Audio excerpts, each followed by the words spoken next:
Hi there, it's Holly. So,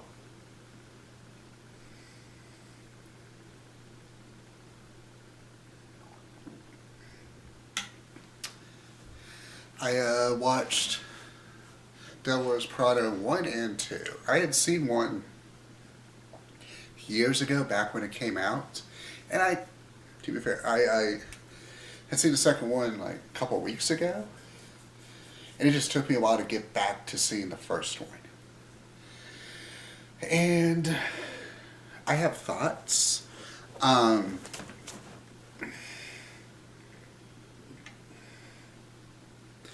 Now, the first one's everyone's favorite. Well, it's a favorite of my generation, the millennials, and older Xers, and blah blah blah. Um,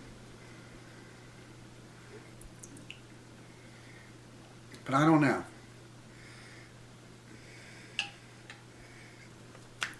I don't know what to think about it. It's definitely something that is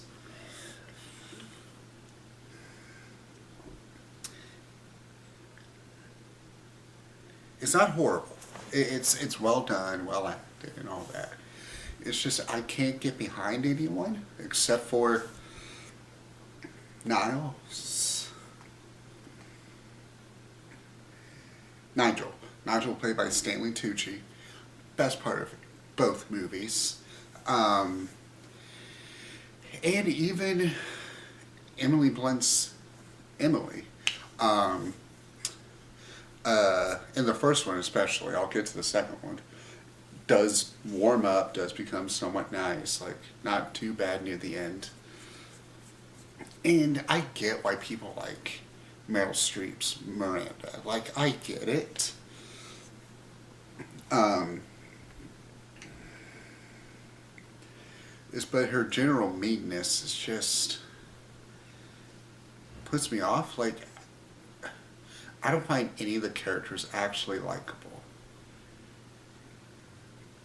Once again, except for Stanley Tucci, and really, this is gonna bug a lot of people, but the boyfriend he's a little lazy. Yes, he's not fully supportive of her.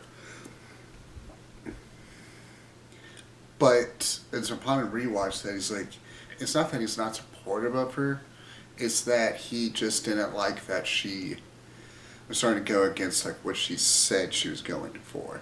And her other friends did the same, but like harsher. Um, Especially her one friend, who I can't stand. But like her friends were awful. Like everyone agrees Anne Hathaway's friends were terrible in that. But her she and her boyfriend patched it up at the end, so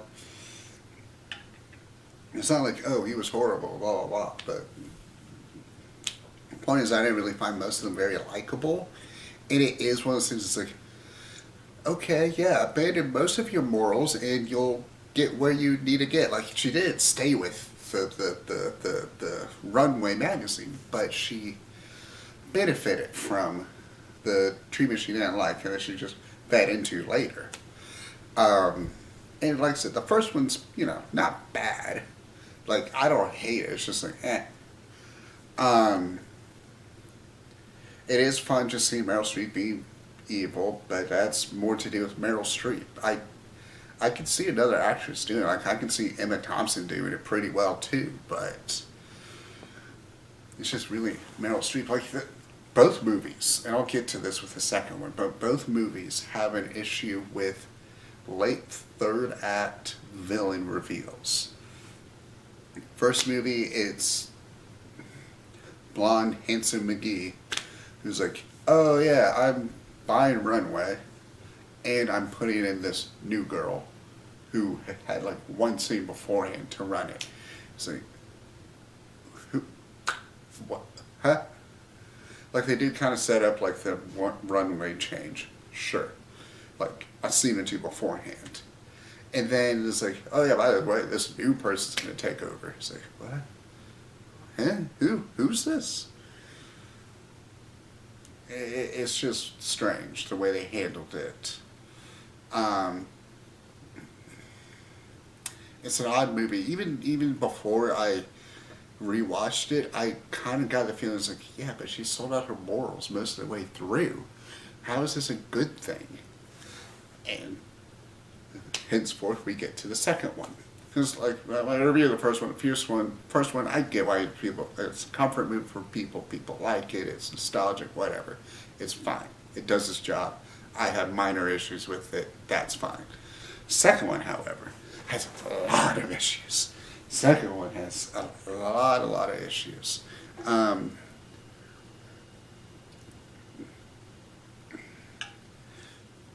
First being, like you get the impression, like of course she didn't like Runway. She eventually started to like it, but like she said, I don't want to be like you, blah blah blah blah blah. But hey, I'm gonna go back to it, especially after I made a speech about journalistic integrity. I'm gonna go back to this place. And one of the things that really bugged me with this movie, because I'm just gonna ramble and talk about all the spoilers, because the movie's been out, it's almost out of theaters at this point, so it doesn't really matter. But Runway's failing, and like Anne Hathaway's character comes back and finds that, oh, Miranda has to change her ways. She can't be a bitch anymore. It's like, oh, wow, isn't that terrible? It's like, no, that's a good thing. We shouldn't want toxic work environments. The movie's portraying the idea of people speaking out against toxic work environments as a bad thing, or that it's funny that she has to try and like change her ways. It's like that's not like something that should be done. Like, yeah, she should be a bit more aware of things, especially if you're like in an industry that's all full of minority groups in some form or fashion. You would think you would be a bit more PC, but whatever.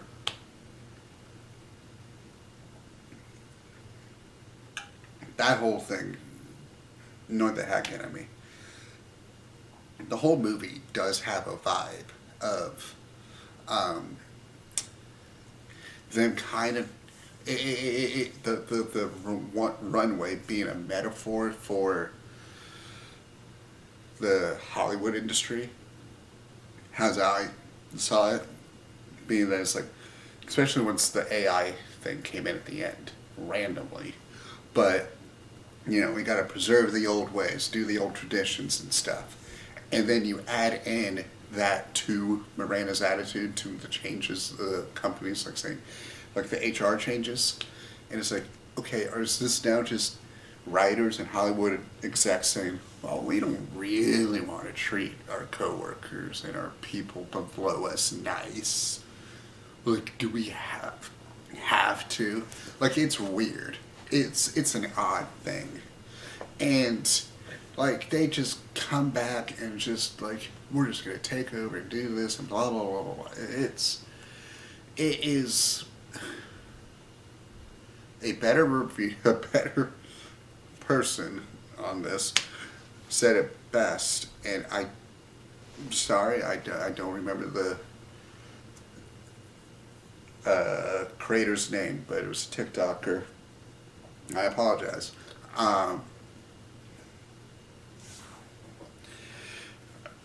He said it way better than me, but basically that the movie is just capitalism, and that is true. The movie is promoting capitalism. It's promoting girl bossing your way to whatever. Which, hey, girl bossing's fine, but mean girl bossing, which is what the movie wants, it says the traditional way is bad. But I mean, even the first movie was like, if a guy said this, you would praise him. It was like, yes, that is bad, but that doesn't mean that it should be done by women. Give me one sec. I can try and find his name.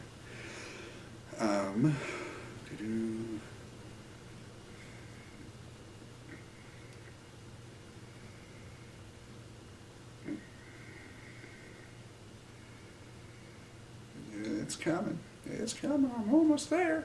I'm almost there. There we go. Rate and see. Rate and see. Said it better. That's there you go. So if you want a better analysis, check out Rate and See.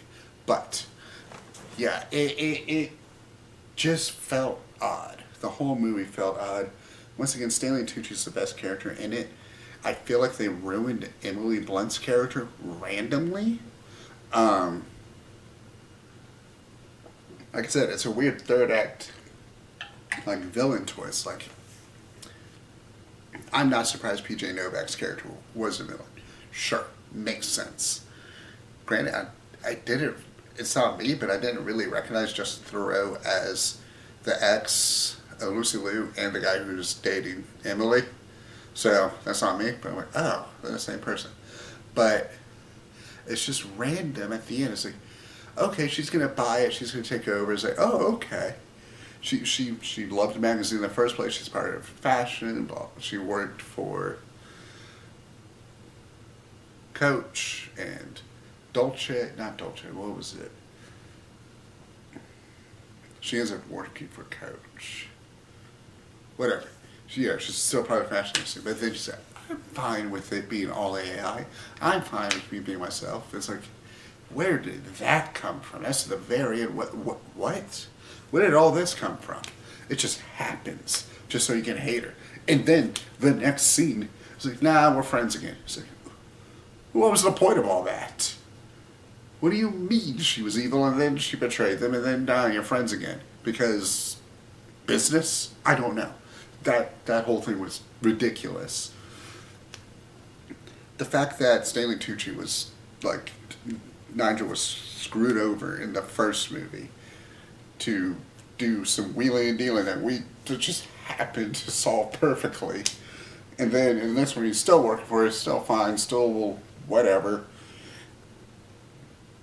And he still gets nothing. It's like, this movie just ended back with the status quo. It just wanted the status quo back.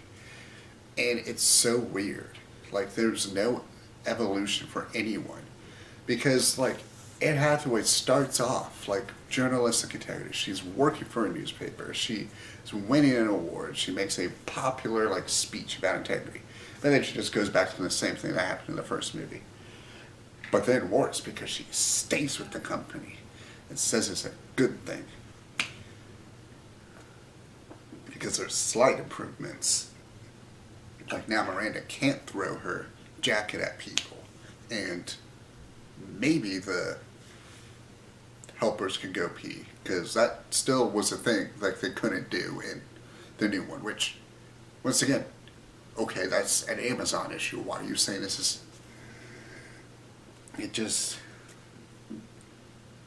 It's a very strange, status quo loving movie that I just... Like everyone else has already said their pieces about these movies, for sure. And yes, I'm late to the party on that.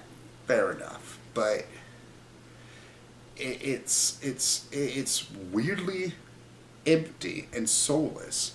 And yet the stuff they say is just so like either cynical or fake or something. And it just is... I think that's the issue I'm having. Is that the movie itself like brings up these ideas and these metaphors and stuff, but does nothing with them. Like they're just there, and they don't add any depth. They don't do anything with them. But then, like, they still act like the good things, even though they're saying they're bad things. Like it doesn't know what it wants to do. And like it is the things like you waited 20 years to release this, and what comes of it? The magazine's still around. Cool. Anne Hathaway is working for the magazine now. And Emily is working for Coach. Okay. Do we need to wait 20 years for 2 character changes? I guess. It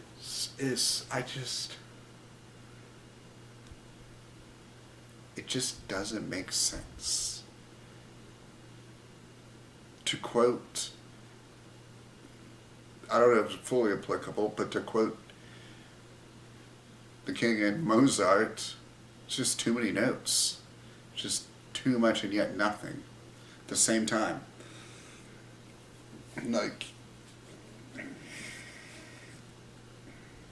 yeah, like I said, this one's third villain probably is bad. Because it comes out of nowhere. The love interest is lame too. Oh my god. The way the movie's solved too is bad. Like, it treats Miranda as like the main character near the end. But it also treats Anne Hathaway as the main character. Once again, yes, that's called co-leads. Sure. But Anne Hathaway's character had nothing, at least on screen, nothing to do with the resolution of this movie. Neither did Nigel. The main other two people who were invested in the magazine had nothing to do with like how it was like resolved. Just Miranda said, "I'm gonna sleep on it like my husband told me to," and then the next morning it's all solved. It's like, sure, yes, you could argue that Anne Hathaway was able to give them in contact with Lucy Liu's character, and then that's how Meryl Streep can contact her and stuff. Fine, I guess.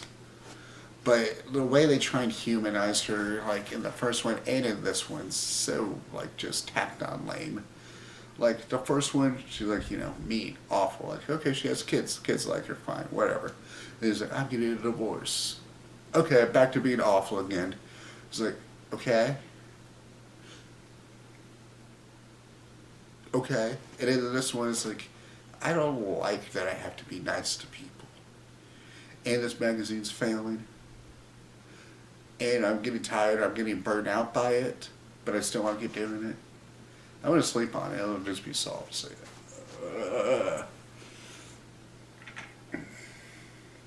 it's one of those movies that doesn't want you to think too much, like it's not meant to be thought about, but they bring up ideas and like things that actually need discussion, or like set up for discussion.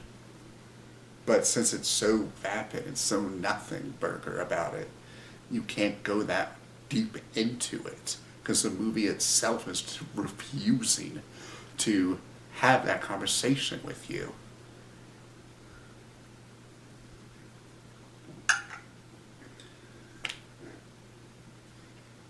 But it's in my piece.